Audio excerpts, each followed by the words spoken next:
Purihin po ang Diyos. Atin pong buksan ang ating Bible sa aklat po ng Mateo, chapter 15, pamula po verse 19 hanggang 20.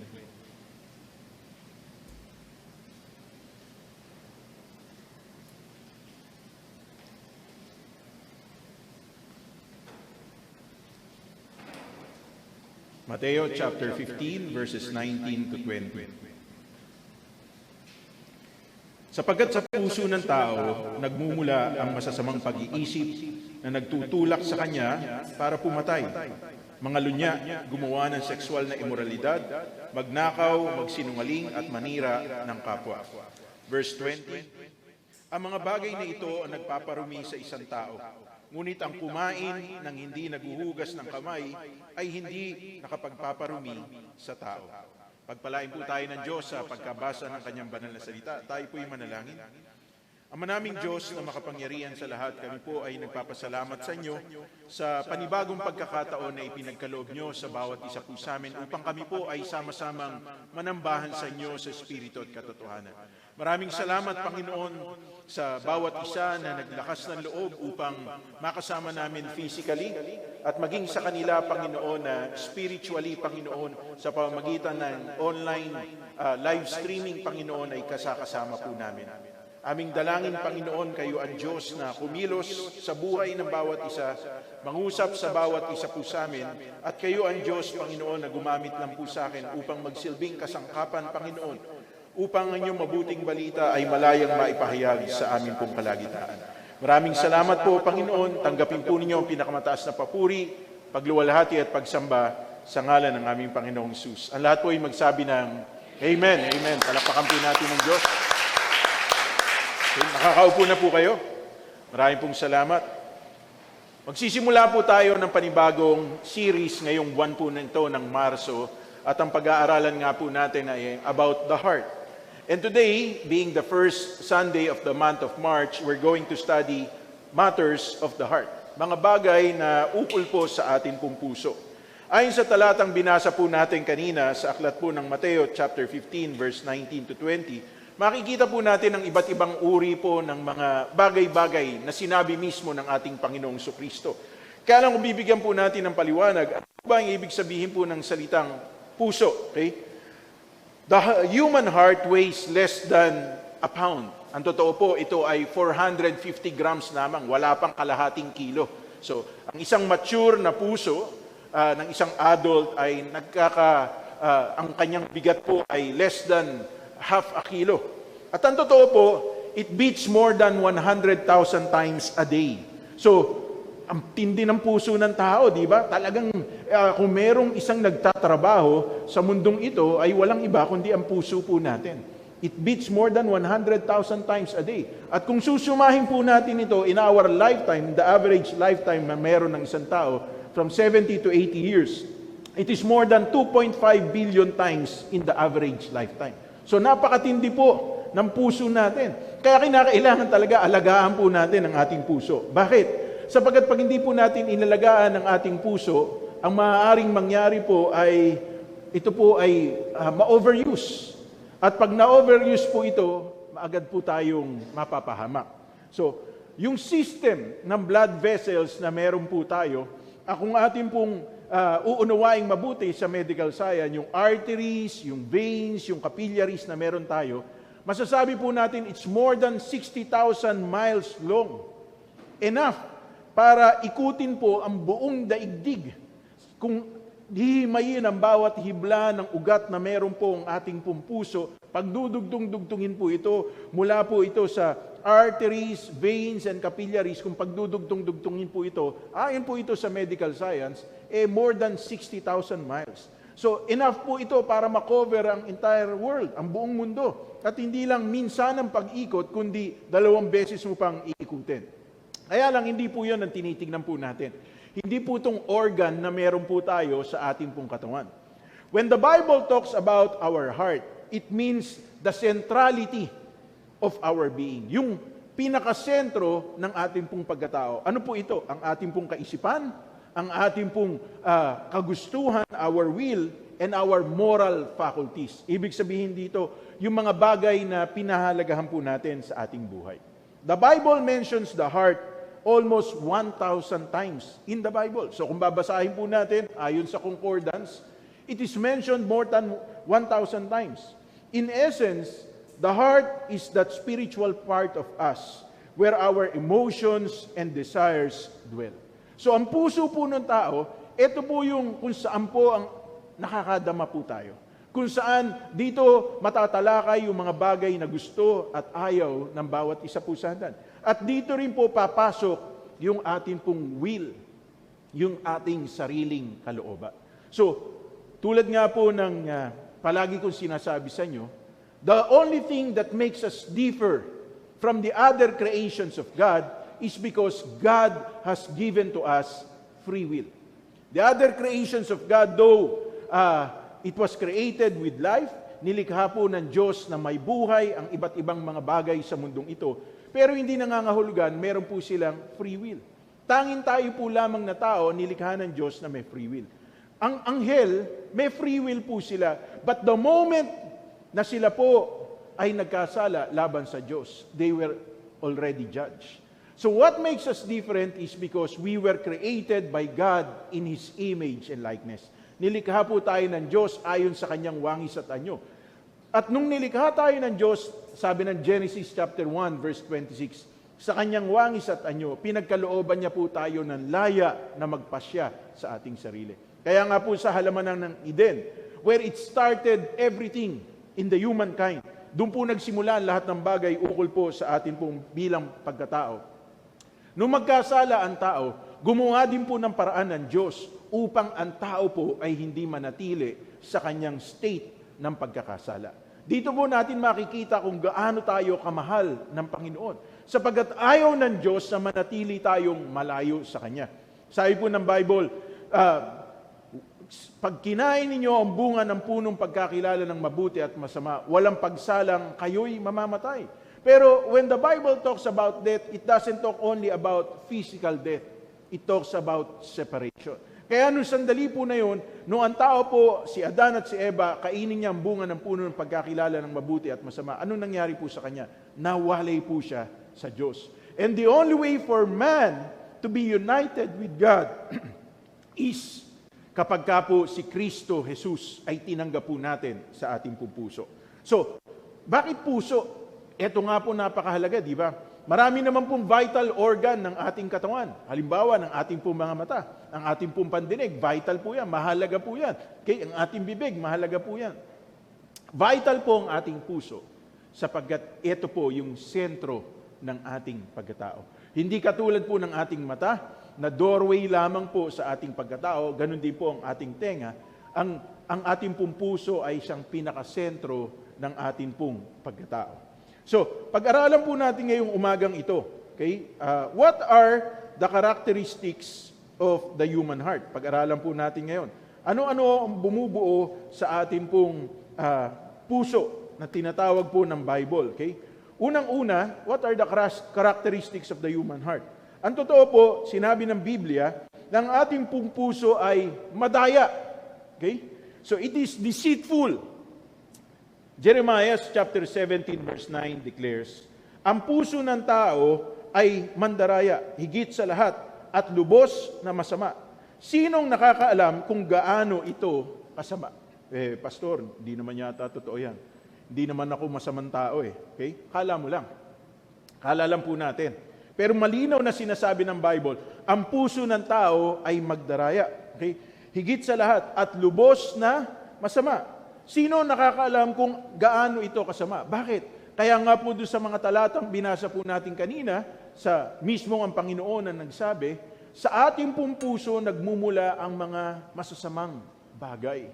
Okay? Pangangalunya, pag-iisip ng hindi tama, okay?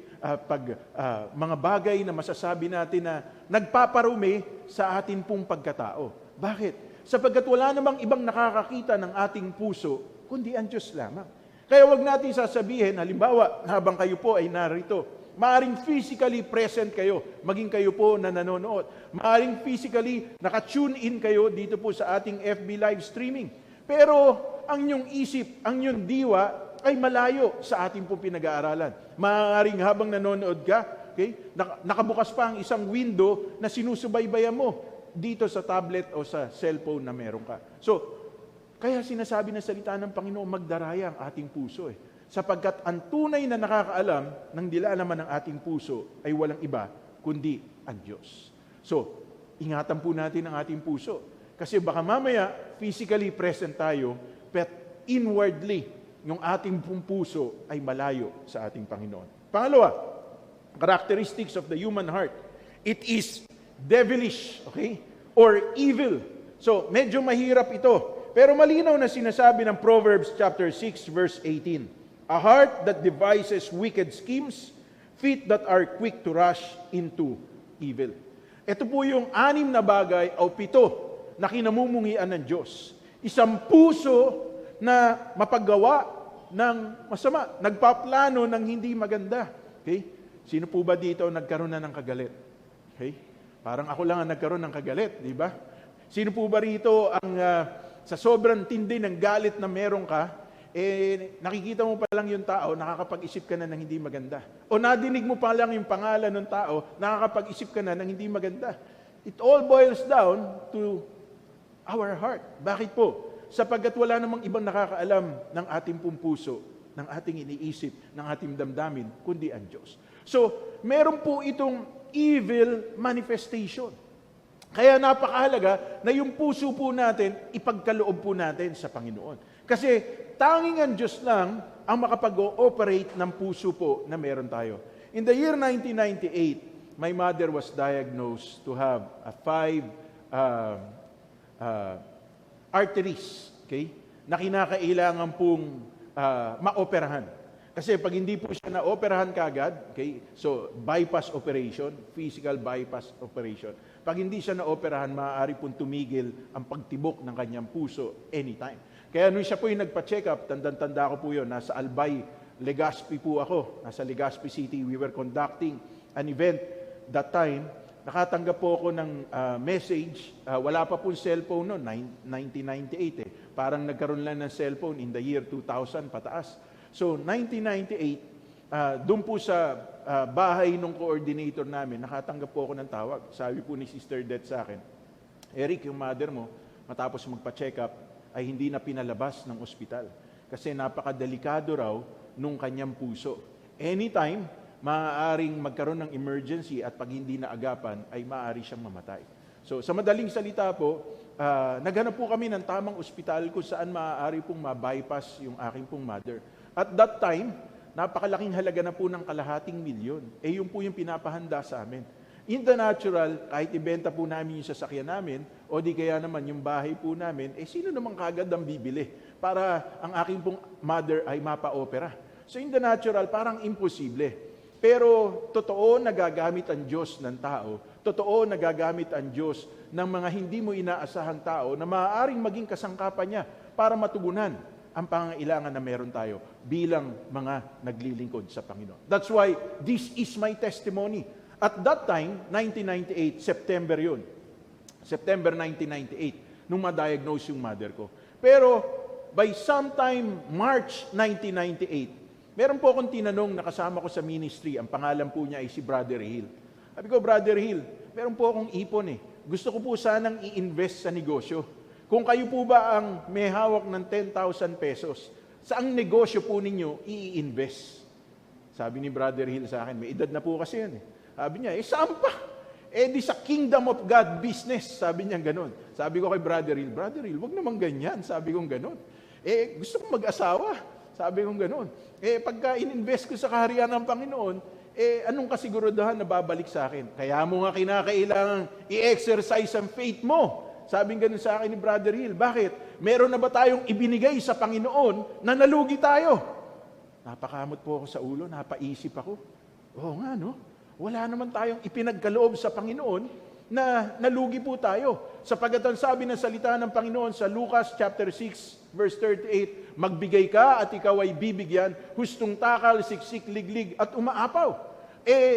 That was March 1998. Pagdating po ng May 2, 1998, darating po ang lingkod ng Diyos, si Dr. Morris Cerulo, because May 1948, Israel was declared as a state, as a nation in the United Nations. So, it was the Jubilee year of the nation of Israel. So, pagdating ni Brother Cerulo, ay yun din po yung time na isa-celebrate po yung Jubilee year of the nation of Israel.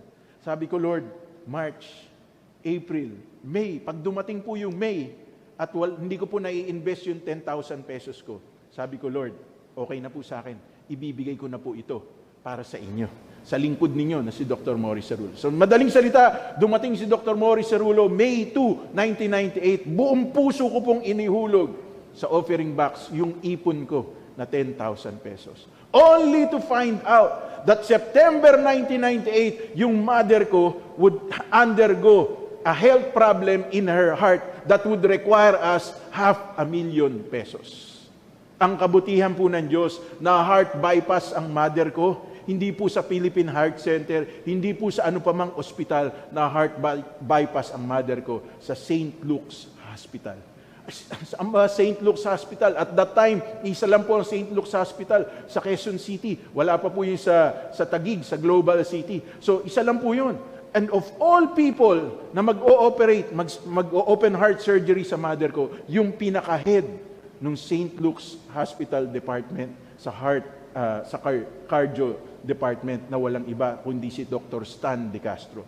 Ang unang miracle na ginawa ng Panginoon, yung doktor po na yun, he waived his professional fee. At that time, mga 70 to 80,000 pesos. So, winave niya yun kasi nalaman niya, nagsiserve ako kay Lord. Bukod pa sa asawa siya ng pamangkin ni Sister Det. So sabi niya, sige, nagsiserve ka naman kay Lord. Okay na yun, sabi niya gano'n. Kaya lang, saan kami kukuha ng 420,000 pesos, di ba?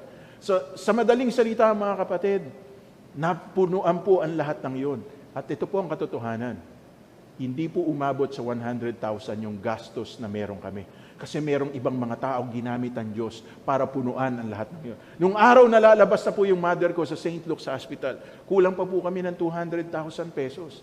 Meron pong isang kapatiran tumawag, sabi sa akin, di pa ako pastor noon eh. Brother Eric, sige na, pumirma na ako dyan. Ako nang bahala dyan. Ang kabutihan ng Panginoon, more than dun sa provision po na yon, hanggang ngayon, buhay pa ang mother ko. Palakpakan naman po natin ang Panginoon. So this is the challenge that I'm giving to every one of you. What is 10,000 pesos? It means nothing. Sa panahon po natin ngayon, punta ka ng mall, saglit lang yun, di ba? Magpakain ka sa all you can eat, ubos yun. Magkano ba ang pagpapakain ng samgyupsal? 500 pesos. So 20 katao, 10,000 yun. Ubos po yun, di ba? Parang di kayo kumakain sa samgyupsal. Okay? Ako, kumakain lang ako doon pag may nanlibre sa akin. Okay? Pero gusto ko sabihin sa inyo ganito. It's a matter of obedience kapag ka nagkaroon ka ng revelation mula sa Diyos. And kaya ko ito nasasabi sa inyo because I am a living testimony that when I heard that challenge at sinunod ko yung sinasabi ng Panginoon sa pamamagitan nung kasama ko sa ministry, humakbang po ako ng pananampalataya, nakita ko ang himala ng Diyos sa buhay po ng aking ina. At hindi lang po yun. Sabi ko, ang pangamba ko nun Lord, paano ako mag-aasawa? Ibinigay ko na po yung buong ipon ko sa inyo. Ngayon, nakapag-asawa ba ako o hindi? Binihiyaan pa ako ng Panginoon ng 3 anak at pinoprovide ng Panginoon ang pangangailangan na meron kami. Bakit? Tapatan Diyos na nagsimula ng mabuting bagay sa ating pong buhay. All we need to do is to have a humble and a willing heart to obey what God has told us to do. Palakpakan po natin ang Panginoon.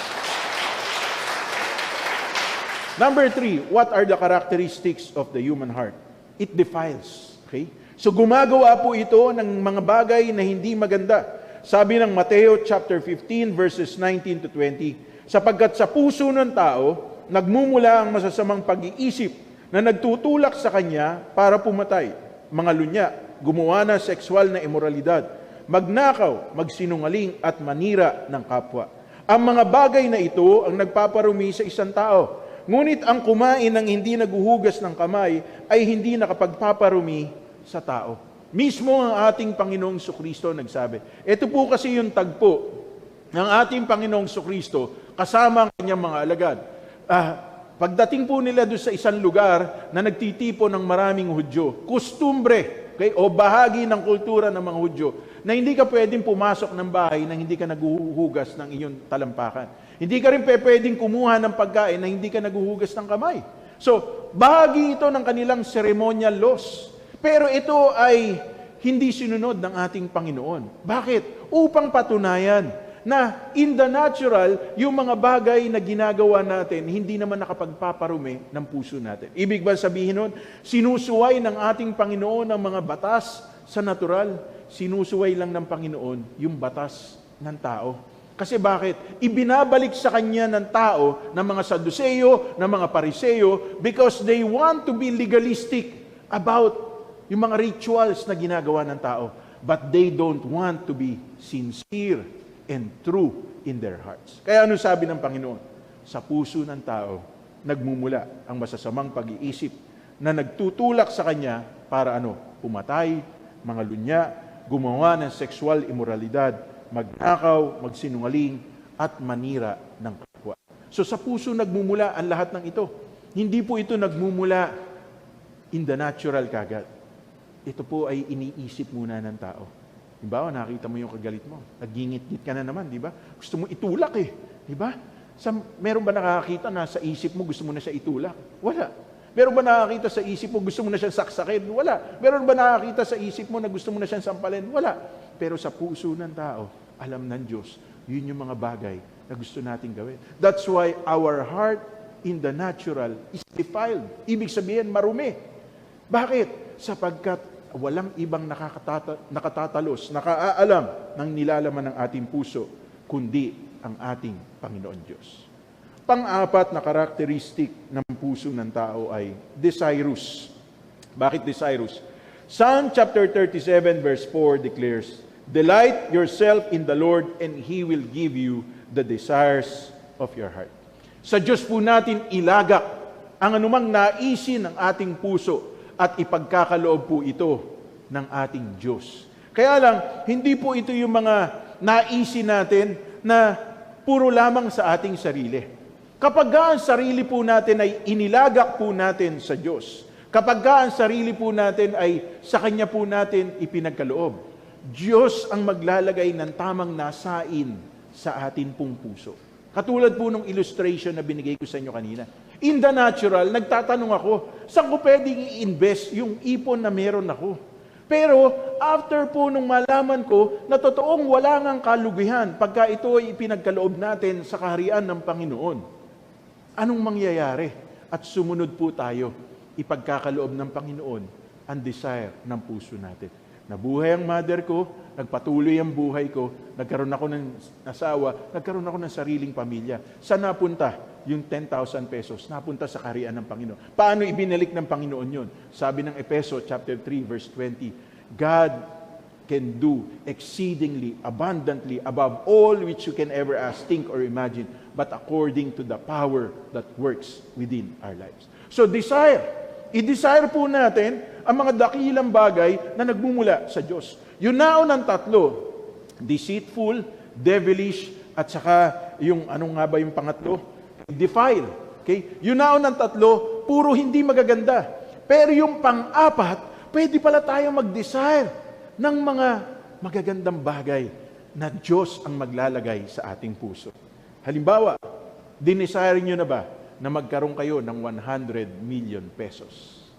Dinesire nyo na ba na magkaroon kayo ng 1 billion pesos? Alam po ninyo, yung mother-in-law ko, nung umattend po siya nung anniversary, dahil kami lang dalawa, nasa sasakyan. Okay? So, all the way from Mekawayan, Bulacan, papunta po dito ng Cabanatuan, nagkwekwentuhan po kami. Sabi ng mother-in-law ko, dinidesire ko magkaroon ako ng kalahating bilyong piso. 500,000 pesos. Okay? Sabi ko, bakit naman po, Mami? Gusto kong maging channel of blessing ako ng Panginoon Sabi niya gano'n, hihingi ko palagi sa Panginoon, Lord, pagkaloob mo po yung 500 million pesos so that I could bless many people. In the natural, di ba, parang it's too good to be true para magkaroon ka ng 500 million pesos. Kaya lang ang tanong, imposible ba sa Diyos na tayo pagkalooban ng 500 milyong piso? Imposible ba sa Panginoon? Hindi. Di ba? Kaya lang, dun sa maliit na meron tayo, kinakailangan faithful tayo dun sa bagay na yon. So, in the course of our conversation, tinanong niya ako, sabi niya, ngayong taong ito, sa birthday mo, mag-ilang taong ka na? Ay, kaya ako nga po dinideclare na ako po ay jubilee year ko ngayong taon na to kasi mag-50 years old na po ako.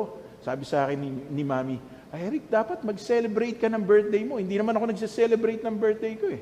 So, dapat mag-celebrate ka ng birthday mo kasi minsan lang sa buhay ng isang tao, magsi-50 anyos. So, dapat daw mag-celebrate ako ng birthday ko. Napangiti lang ako. Sa dami ng dapat kong unahin sa buhay ko, parang hindi ko desire na mag-celebrate ng birthday. Sabi ng mother-in-law ko, basta ako, magsosow ako ng seed sa buhay mo. At gusto ko na ikaw mismo ay mag-celebrate ng birthday mo, ng yung 50 years old. Alam po ninyo, pagbalik ng mother-in-law ko sa kanila, nag-transfer ang mother-in-law ko ng 10,000 pesos. Sabi niya, nagsosow na ako ng seed para sa birthday party mo, sa birthday mo, sa May 24. So nagsosow na ako ng seed. Na ngayon, nape-pressure tuloy ako. Di ba? Paano ako magbe-birthday party? Kailangan ko ng mga 50,000 para makapagpa-birthday party. Pero may imposible ba sa Panginoon? Siya nga hinihingi niya kalahating bilyon, 500 million pesos. Ako 50,000 pesos lang para mapakain ng bawat isa sa inyo, para ma-celebrate ang kabutihan ng Diyos sa aking buhay, di ba? So, it's all a matter of us desiring as we delight ourselves in God. Ito yung mga bagay sa natural. But in the Spirit, what do you most desire in your heart? Ukol sa mga bagay sa Diyos. Do you desire that you get intimate with God? Dinidesire ba natin na mas lalo nating makilala ang Diyos, na maranasan natin ang kapangyarihan ng Diyos, na magamit tayo ng Panginoon? Ang challenge ko sa inyo, every month, let's win one soul every month papalapit sa Panginoon. Look at us right now. Tingnan po natin, mas marami yung upuan na nakasalansan kaysa sa mga taon dapat umupo sa upuan. Bakit? Kasi maraming tao takot. Mas pinapanigan nila yung mensahe ng ating pamahalaan, yung COVID-19. Sino ba makapag-iingat sa atin? Yung vaccine na yan, nagawa lang ng tao o ang Diyos na nagbigay ng buhay sa tao? That's why we need the Word of God in our lives. Bakit po? Because the Word of God declares, man does not live by bread alone, but by every word that comes out from the mouth of God. So napakahalaga na magkaroon tayo ng godly desire sa buhay po natin. Palakpakan po natin ang Panginoon. So let's go to the heart of the message. What are the matters of the heart? Ano itong mga bagay na dapat po nating ingatan sa ating puso? Unang-una, the worries of life. Okay? Mga alalahanin sa buhay. Sabi ng Mateo 13:22, inilalarawan naman ng nahasik sa dawagan ang nakikinig na salita, ngunit naging abala sa mga bagay ukol sa mundong ito, at naging maibigin sa mga kayamanan, anupat ang salitay na wala na ng puwang sa kanilang puso, kaya't hindi makapamunga. So, pansinin po natin dito, ngunit naging abala saan?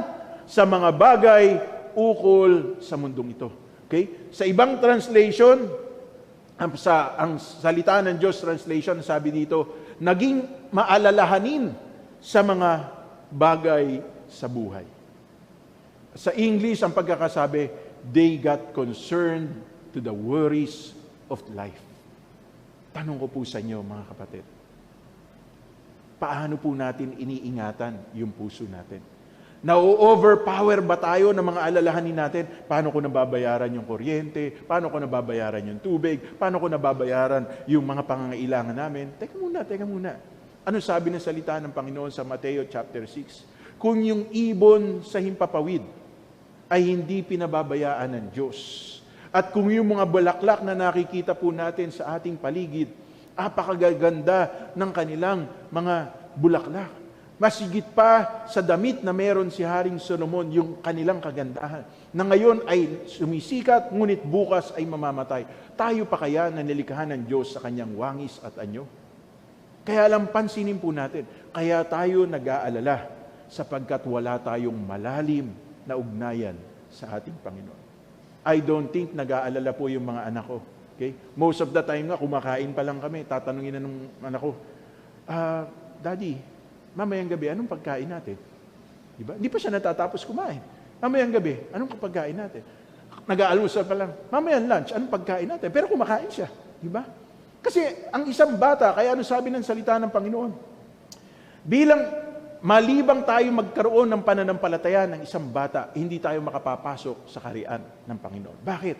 Sapagkat nakakita na ba tayo ng bata na nag-aalala? Paano natin babayaran yung kuryente? Paano natin babayaran yung tubig? Paano natin babayaran yung tuition fee ko? Walang bata nag-aalala ng gano'n. Kahit nga yung mga anak ninyo na matatanda na di ba? Hindi naman sila nag-aalala Kasi tungkulin ng magulang yon. Ano ba sabi ng salita ng Panginoon? Kung kayo na ama dito sa lupa, kapag ka humingi ang inyong anak ng tinapay, hindi nyo bibigyan ng bato. Kapag ka humingi ng isda, hindi nyo bibigyan ng ahas. Ang ama nyo pa kayang nasa langit. Kaya hindi tayo dapat mag-alala. So, number one na matter ng ating puso, issue ng ating puso, ay walang iba kung hindi po yung pag-aalala. Tingnan nyo nga yung katabi nyo. Mukha bang nag-aalala yan? Nadagdagan na nga di ba? Nakamaskara naman, kaya hindi makita. Okay? Naka-face mask. Okay? Pangalawa, na matindi na sinabi ng salita ng Panginoon. Kayamanan, wealth. The same verse in Mateo chapter 13 verse 22. At naging maibigin sa mga kayamanan, anupat ang salitay na wala na ng puwang sa kanilang puso, kaya't hindi makapamunga. The same verse. Yung first verse, abala sa mga bagay ukol sa mundong ito, the worries of this life. Pero yung second part ng verse, naging maibigin sa kayamanan, anupat ang salitay na wala na ng puwang sa kanilang puso. Nung panahon ng pandemic, hanggang ngayon naman pandemic pa, nung panahon, bawal sa ating lumabas ng mga tahanan po natin. Di po ba, kabi-kabila yung mga ayudang nararamdaman po natin? Okay? Kahit na yung bigas na minsan hindi mo maisaing, kahit na yung delata na puro sabaw, konti ang laman, di ba? Pero may dumarating na ayuda, tama po ba? Okay? Bakit? Kasi totoo naman, hindi tayo pababayaan ng Panginoon. Kaya lang, bakit yung ayuda ng Diyos ayaw nating pagtiwalaan? Mas nagtitiwala tayo sa ayuda ng tao. Okay? Kaya nga sabi ni Bishop Frank, yung social amelioration program ng gobyerno natin, dapat mas pagtiwalaan natin yung supernatural abundant provision ng Diyos. Kinakailangan lang lubos tayong manalig sa Kanya. Kaso maraming tao, mas gusto na tumanggap sa tao, hindi sa Diyos. It's about time. Huwag po tayong mag-alala sa mga bagay ukol sa mundong ito. Nung panahon na hindi tayo nagkakaroon ng physical gathering, nag-aalala po ako in the natural. Paano po natin mababayaran yung ating pong tungkulin dito po sa lupa na meron po tayo na dapat tayo magbayad monthly ng 21,667. Nag-aalala rin po ako paano po matutugunan ang pangangailangan ng aking pamilya sapagkat sa pamamagitan ninyong mga love offerings at tithes para sa gawain ng Panginoon. Kami na mga naglilingkod ng Diyos sa Diyos katulad ni Pastor Ding at ang iba pa ay dito po kumukuha. Pero pinatunayan ng Diyos na hindi tao kundi siya ang nagtutustos. Na kahit sa ibang lugar, nagpapadala para sa gawain ito ng Panginoon. At kahit na hindi natin miyembro, nagkakaloob para sa gawain ng Panginoon. Bakit? Because it is God who touches the hearts of people. Kaya it's about time. Kung kayo hindi naman pinabayaan ng Diyos, lalo tayo magtapat sa Panginoon. Lalo tayo magpagamit sa Panginoon. Lalo nating ibigay sa Panginoon ang lahat ng ibinibigay niya sa atin. Bakit? Sapagkat siya rin ang magbabalik nito sa atin. Hustong takal, siksik, liglig at umaapa. Huwag tayo sa credit card umasa. Huwag tayo sa debit card umasa. Umasa tayo sa Diyos na pinagmumulan ng lahat ng ating pangangailangan. Palakpakan po natin ang Panginoon. Number 3, the matters of the heart. Weariness. Okay? Mga bagay na nagpapabagal sa atin, nagiging dahilan para hindi tayo makasulong sa buhay. Ano sabi ng Santiago chapter 4 verses 1 and 2? Ano ba ang pinagmumulan ng mga pag-aaway at alitan ninyo? Hindi ba't ang masasamang kagustuhan na naglalaban-laban sa puso nyo? May mga ninanais kayo pero hindi nyo makamtan. Kaya handa kayong pumatay dahil dito. May mga gusto kayong makuha at kapag hindi ito nangyari, nag-aaway-away kayo. Hindi nyo nakakamtan ang mga ninanais nyo dahil hindi kayo humihingi sa Diyos. Napakalinaw po, mga kapatid. If we become worry of the things of this world, ito ang magiging dahilan para hindi matupad ang plano ng Diyos sa ating buhay. Una, worry. Pangalawa, yung wealth. Pangatlo, nahihirapan ka na kaya ayaw mo nang kumilos. Okay? Ang totoo, galaw-galaw para di agad pumanaw. Kasi pagka hindi kayo gumalaw, surely, okay, may ipon ang kolesterol sa katawan ninyo. May ipon ang triglyceride sa katawan ninyo. At anong mangyayari sa inyo? Okay? Tataas. Pag tumaas, susunod na ron, heart attack. Susunod na ron, Okay? Stroke. Okay? Kaya nga, di ba, nung naging pag-aaral natin, mga nakaraan, kinakailangan ingatan po natin ang ating katawan na templo ng banal na Espiritu. Bakit? Kung ang ating katawan ay pag-aari ng Diyos at hindi natin ito iningatan, maaaring ang gawin ng Diyos, kalahati ng katawan natin, kunin ng Diyos. So, maglingkod na tayo sa Panginoon ngayon. Kung kailan malakas pa tayo, maglingkod na tayo sa Panginoon ngayon. Bakit? Kasi kung mag-aalala lang tayo at iisipin natin ang mga bagay na gusto nating makamit sa mundong ito at hindi natin uunahin ng Panginoon, paano po natin mararanasan ang himala ng Diyos sa ating pong buhay? Alam na alam po ninyo, mga kapatid, na ang gawain ito ng Panginoon ay hindi po ito tinatag ng tao. Kasangkapan lang po ako, kasangkapan lang po si Pastor D, kasangkapan ng bawat isa po sa atin. But this church is birthed by the Holy Spirit.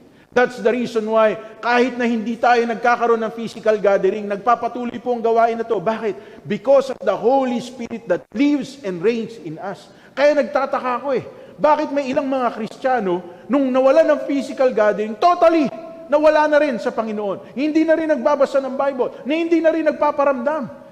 Bilang isang pamilya, napakahalaga na nagtitipon-tipon tayo. Kaya ano sabi ng Hebreo chapter 10 verse 25? Huwag nating kaliligtaan ang ganitong pagtitipon, ang ganitong pagsasama-sama, sapagkat sa pamamagitan nito, tayo'y lumalakas habang inaantay natin ang muling pagbabalik ng ating Panginoon.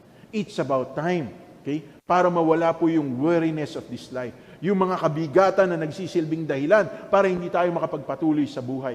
Kinakailangan tayo po ay nagsasama-sama. Kaya even to those of you who are joining us via FB live streaming, I challenge you. Dumalo po kayo sa ating online cell group. Dumalo po kayo sa ating FB live streaming every Sunday. Bakit? Sa pamamagitan po nito, napapalakas ang bawat isa po sa atin. Meron po mga nanonood sa atin from Middle East. May nanonood po sa atin from the United States. May nanonood po sa atin from Canada. Bakit? Sapagkat alam nila, ang salita ng Panginoon ay totoong nagbabago ng kanilang buhay.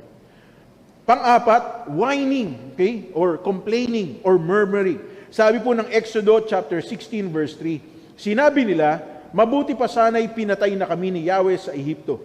Doon nakakakain kami ng karne at tinapay hanggang gusto namin. Dito naman sa ilang na pinagdalhan ninyo sa amin, mamamatay kami sa gutom. Ingatan po natin ito. Ang bawat isa po sa atin ay puro na lang hindi magaganda yung nakikita natin. Hanggang kailan bang ganito buhay ko? Ako naman, araw-araw na lang ng buhay ko, puro ganito na lang, di ba? Yung mga taong ganun, mga nega na tao yun, mga negative na tao. And sooner or later, dahil sa kanilang pagiging negative, lahat ng mangyayari sa kanilang buhay nila, negative. Bakit? Kasi mas pinapansin nila yung hindi maganda kesa sa maganda. It's about time that we confess positive things in our life. Ngayon lang to, pero bukas, hindi na ganito ang takbo ng aming pong buhay. Ngayon lang to, pero bukas, aangat ang buhay namin. Kaya kita nyo, maging ang ating pamahalaan, meron silang tinatanaw na magandang kinabukasan para sa mga Pilipino. Bakit po? Sapagkat kinakailangan, sama-sama tayo, tulong-tulong tayo, may malasakit tayo sa isa't isa. Maging ang ating butihing gobernador, meron siyang malasakit para sa bawat Nuevo Ecijano. Bakit po? Sapagkat may tinatanaw siya, lalo na ngayong mananampalataya po siya. Bakit tayo, pinanghihinaan tayo ng loob? It's about time na makita po natin ang kahalagahan po ng hindi po tayo nagwawine. Ibig sabihin, yung paulit-ulit ka sa mga hindi magagandang pangyayari sa buhay mo. Panlima at panghuli, dito po sa second part ng ating pag-aaral, pride. Napakaganda na maunawaan natin. Isa sa kadahilanan kung bakit itama natin ang ating puso sapagkat marami pong tao mataas sa kanilang sarili. Sabi ng Proverbs chapter 16 verse 5 in the New International Version, "The Lord detests all the proud of heart. Be sure of this, they will not go unpunished." Ibig sabihin, kinamumuhian ng Diyos ang mga taong mapagmataas at siguradong sila ay parurusahan. Sa paanong paraan ba tayo nagiging mapagmataas? Yung pag sinabi sa atin na meron dapat mabago sa atin, imbis na tanggapin natin, hindi po natin tinatanggap. Yung kapag meron tayong nagawang pagkakamali at sinabi sa atin yung pagkakamali na yon, imbis na tanggapin natin na dapat natin baguhin yung pagkakamali natin, pinangangatawanan pa natin, ganito talaga ako eh. Okay? Pasensya ka. Parang mali po yata, di ba? Kung merong hindi tama sa atin at nagmamalasakit sa atin ang ating kapwa, ang ating kapatid sa Panginoon, gawin po natin. Bakit? Sapagkat ito ang pagpapatunay na meron tayong humble, teachable, and willing heart para tayo mabago. Isa pa, sa Proverbs chapter 16 verse 18, sinasabi, "Pride goes before destruction, a haughty spirit before a fall." Ibig sabihin, nauna ang kayabangan bago ang pagbagsak ng tao. Kaya anong sabi? Si Lucifer sa aklat ng Ezekiel, sabi ng salita ng Panginoon, "Ako ay tataas pa sa kataas-taasan. Ako ay siyang sasambahin ng lahat ng nilalang. Ako. There were 5 eyes in the book of Ezekiel that caused Lucifer to be thrown here on earth. Bakit po? Sapagkat puro sarili ang kanyang iniisip. Pansinin po ninyo, yung word na pride, nasaan ang letter I? Di ba nasa gitna? Bakit? Sapagkat kapag ikaw ay puno ng iyong sarili, wala kang ibang nakikita, kundi I. So, 5 bagay na dapat po nating ingatan. The matters of our heart. Okay? So, kinakailangan ingatan po natin yung worry, ingatan po natin yung wealth, ingatan po natin yung weariness, ingatan po natin yung ating pong whining, at panlima, yung pride. Now, sa pagtatapos, pag-aralan po natin, paano po natin maiingatan ang ating puso? How to guard our heart? Abay, siyempre, kinakailangan bantayan po natin ang ating puso sapagkat walang ibang nakakaalam ng ating puso kundi tayo at Diyos lamang. So, meron po akong halimbawa sa inyo. Balutan na lang po natin ang bakal. Pwede ba natin balutan ng bakal ang puso natin? Para pihadong hindi po tamaan ng palaso ng kalaban. Para hindi po tayo maging vulnerable sa atake ng kalaban. Hindi naman po. Okay? Ang kailangan po natin gawin para mabantayan natin ang ating puso ay kinakailangan we must pay attention to the Word of God. Sabi ng Proverbs chapter 4 verse 20, "My son, pay attention to what I say. Listen closely to my words." Sa lahat ng magulang na narito, wagawagayway. Okay? Bakit po? Ilang beses nyo tawagin ang inyong anak bago po kayo pansinin ang inyong anak? Taas ang kamay. Wagayway ng konti dyan para magising kayo. Di ba? Ilang beses nyo dapat tawagin ang inyong anak para sumunod sa inyo? Ha? Nadidinig naman kayo di ba? Pero ayaw sumagot. At sasagot pa, why? Di ba? Bakit po? Tinatawag mo na yung pangalan. Bakit po? Kaya nga tinatawag kasi kailangan ka. Di ba? Pero ang katotohanan po kasi, sabi ng Galatia chapter 6 verse 9, kung anong itinanim mo, siya nga anihin mo. Baka kasi nung bata tayo, ganun din tayo. Tinatawag tayo ng ating magulang, pasok dito, labas lang dito. Kaya ngayon tayo ng magulang, kahit na anong tawag ang gawin natin, lumalabas pa yung litid natin, why? Wait lang po. Di ba? English naman, kaya hindi masarap, hindi masyadong masakit pakinggan. Pero Tagalogin natin. Bakit po? Di ba? Sandali lang po. Hindi maganda pakinggan. Pero the truth is, we must pay attention to the Word of God. Kasi the Word of God clearly points out to us the different areas of our life na hindi po tama. Ano sabi ng aklat ng Santiago? Ang salita ng Diyos ay salamin ng ating pong buhay. So every time we read the Word of God, every time we hear the Word of God, wag natin sabi, uy, tama-tama yun sa anak ko Yung sinabi ni Pastor, tama-tama yun sa asawa ko, tama-tama yun sa kasama ko sa trabaho, tama-tama yun sa boss ko. Hindi, tama-tama yun sa'yo. Kaya mo nadinig yun. At kung palagi mo nadidinig yung mensahe na yun, para sa'yo pa rin kasi yun. Ibig sabihin, kailangan tumalab ng husto sa puso po natin. Kaya we must pay attention to the Word of God. Ano sabi? My son, pay attention to what I say. Listen closely to my words. Kasi yung iba, nadidinig, pero hindi pinakikinggan. They hear the Word of God, but they do not listen to what the Word of God says. Kaya po kayo nandito ngayong umagang ito. Maging kayo na mga kasama po naming online, sapagkat nais ng Diyos na pansinin po natin ang Kanyang sinasabi sa atin. Alam po ninyo, madali lang po makinig. Halimbawa ako po, habang ako po ay nagtatrabaho sa bahay namin, okay, may nakasaksak lang po akong Bluetooth dito, tapos nakikinig lang po ako. Walis ako dito, map dito, hugas ng plato, linis ng banyo, laba, sampay, ganun lang po ako Pero nakikinig po ako. Okay? Pero ang mahirap, yung nakikinig ka na, pinanonood mo pa. Bakit? It requires your full attention. Kaya halimbawa po ako, habang naguhugas po ako ng plato, may pinakikinggan po akong preaching. Habang naguhugas po ako ng plato, nakalagay po yung cellphone ko doon. Minsan nga may tumatawag sa akin, Pastor, ano ba ginagawa mo? Nadidinig po kasi yung kaldero habang hinuhugasan ko Kasi nakalagay dito yung Bluetooth. Diba? Pero yung you pay attention, ibig sabihin, you give your full attention. And that's what the Word of God requires us in order for us to guard our heart. Hindi lang po tayo nakikinig, kung hindi dapat tinatanaw po natin, binibigyan po natin ng pansin ang salita ng Panginoon. Pangalawa, place it before you. Puro letter P po ang umpisa nito. Ilagay daw po natin ito sa ating unahan. Sabi ng Proverbs 4:21, do not let them out of your sight.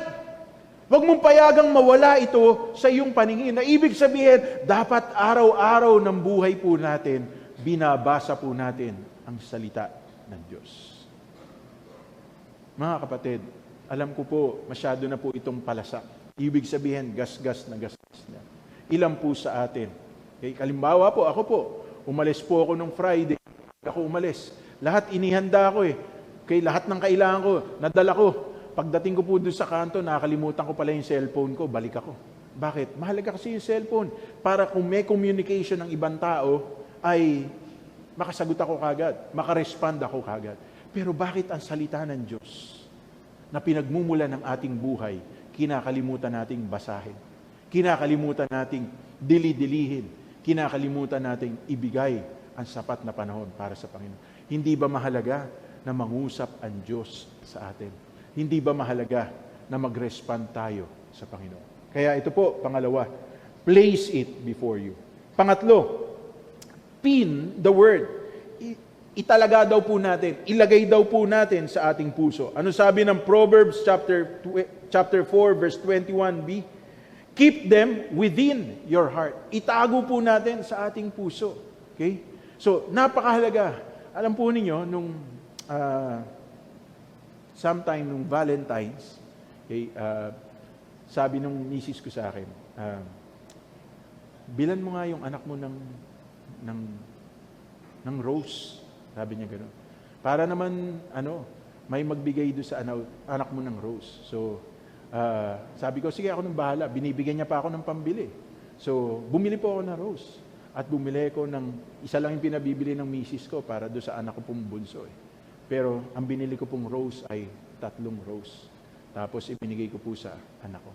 Sabi ko, Isha, do you know why we have 3 flowers? 3, gusto niya, dark pink roses. So, yun na nabili ko. Buti na lang, may dark pink roses. So, nung binigay ko sa kanya, sabi ko, Isha, do you know the meaning why there are 3 dark pink roses? No, because I want to tell you, I love you. Sabi kong gano'n sa yung anak ko, pagkatapos kunin, lumapit sa mami niya. At nung lumapit sa mami niya, nakangiti. At naglalakad patalikod. Pil na pil niya yung 3 bulaklak. Di ba? Bakit?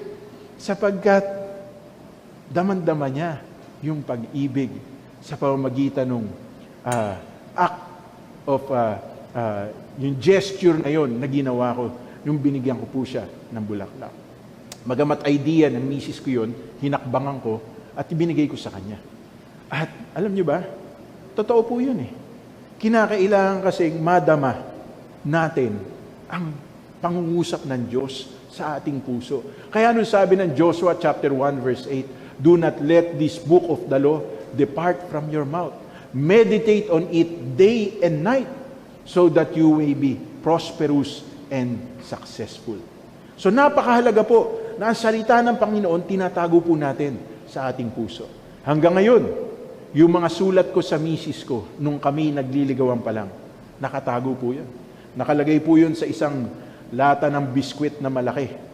Nakatago po yun, nakasalansan po yun. Bakit po? Mahalaga yun sa kanya. Okay?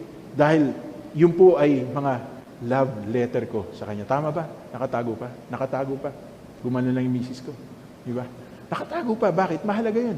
Bakit ang salita ng Diyos? Yung Bible ninyo, kung saan lang nakalagay sa bahay, puro alikabok pa. Hindi pa natin, mapapagpag lang natin yung kapag kakailangan, di po ba?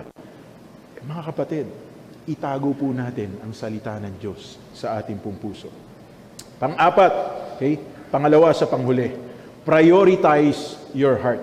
Okay? Unahin po natin ang ating puso. Ibig sabihin nito, bigyang halaga po natin ang mga bagay na tinatago po natin sa ating puso. Sabi ng Proverbs 4:23, keep your heart with all diligence, for out of it are the issues of life. Other translation, guard your heart, for out of it flows the issues of life. Ingatan daw po natin ang ating puso.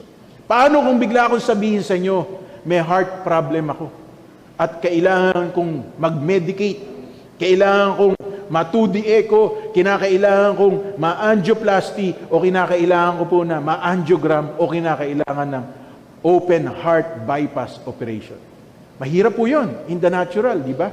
Bakit? Because it requires a certain procedure, medical procedure, para maingatan yung puso natin. That is in the physical. But in the spirit, paano natin iingatan ang puso po natin? Guard our heart with all diligence, nang may buong pag-iingat. Kaya ingatan po natin ang mga tumatakbo sa ating isip. Ingatan po natin ang ating pinakikinggan. Ingatan po natin ang lumalabas sa ating pong bibig. Bakit? Sapagat ang mga bagay na to ang nakapagpaparumi sa ating pong puso. These are the things that we should guard in our hearts. At panlima, put away all evil. Sabi pa rin po ng Proverbs 4:23, put away perversity from your mouth, keep corrupt talk far from your lips. So, lahat ng hindi magaganda, okay? Kasinungalingan, kalaswaan, kalayawan, at maging mga pangungusap na hindi maganda, iwasan na po nating sabihin sa ating pong puso. Pansinin po ninyo, pag nagugulat kayo, may bagay na bumagsak, nagulat kayo, ano yung unang lumalabas sa bibig? Ay! Puto. Di po ba? Bakit? Kasi yung dati mong pagkatao, ganun ka. Kaya ingatan mo. Ako po, isang bagay, hindi po ako magugulatin na tao eh. Halimbawa, yung mga anak ko po, pag nagbukas ng pinto, minsan gugulatin ko. Sisigaw po silang ganun. Pero minsan gugulatin nila ako, bubuksan ko yung pinto. Gugulatin nila ako. Gaganon lang po ako. Ganon ako eh. Hindi ako magugulatin na tao talaga. Ma-react pa ako ng tao. Halimbawa, may bumagsak, ano ba yun? Ganon po ako. Pero yung gugulatin mo ako, baka ikaw pa magulat sa akin. Hindi po ako talaga magugulatin na tao eh.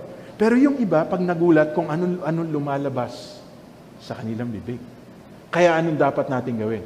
Ipa-heart bypass po natin ang ating puso sa Diyos. Kaya anong sabi ng Roma chapter 12 verse 2? Kaya nga ipinamamanhi ko sa inyo, alang-alang sa masaganang habag ng Diyos sa atin. Ialay natin ang ating buhay sa Diyos bilang ating karampatang handog na buhay na siya nating pagsamba sa Diyos. At anong sabi sa verse 2? Okay?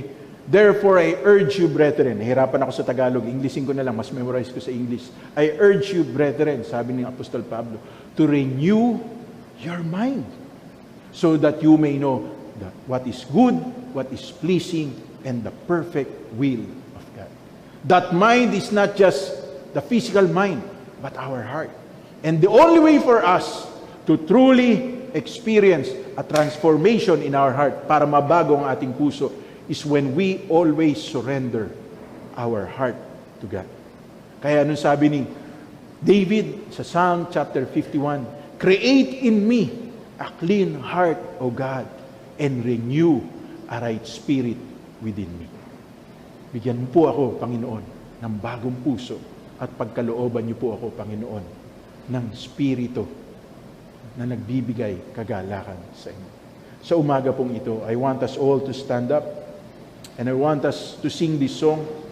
If you know, kung alam po ninyo ang kantang ito, sumabay po kayo sa akin. Kung alam po ninyo ang kantang Siyasatin Mo Jesus, nais ko na sumabay kayo sa akin. Maging kayo po na online ay kasama po namin. Nais ko pong awitin po natin ito ng buong puso sapagkat naniniwala po ako na ang Diyos ang lubos na nakasasaliksik ng ating puso at ng ating pong kaisipan.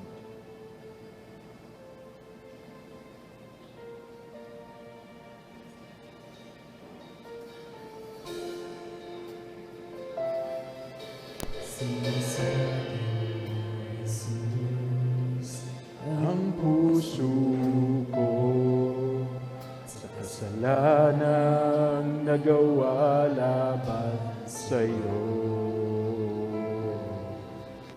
nagtatapat, sumasamo, dumudulog sa harap ng banal mong trono, lumalapit, di man karapat-dapat sa kabanalan mo, biyaya at kawan, kapatawaran sa'yo, ay nakamtan ko, o aking Jesus. Minsan pa,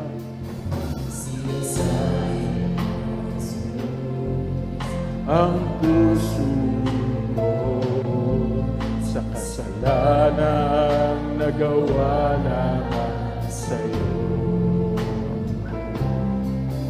nagtatapat, sumasamo, tumutulong sa harap ng banal mong trono, malapit, di man karapat-dapat sa kabanalan mo, biyaya at kawan, kapatawaran sa'yo, ay nakamtan ko, o aking Jesus. Lumalapit, lumalapit,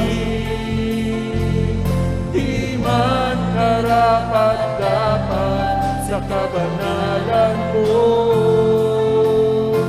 biyaya at kawan, kapatawaran sa'yo, ay nakamtan ko, o aking Jesus. For the last time, lumalapit, lumalapit, di man karapat-dapat sa kabanalan mo, biyaya at kawan, kapatawaran sa'yo, ay nakamtan ko, o aking Jesus. Dakilang Diyos, marami pong salamat sa inyong pag-ibig sa buhay ng bawat isa po sa amin.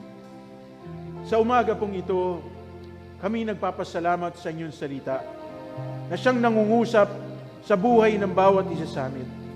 Panginoon, pagkalooban niyo po kami ng puso na handang aminin ang mga pagkukulang po namin sa inyo, ang mga pagkakasala po namin, ang mga pag-aalinlangan, ang lahat ng karumihan na meron po kami.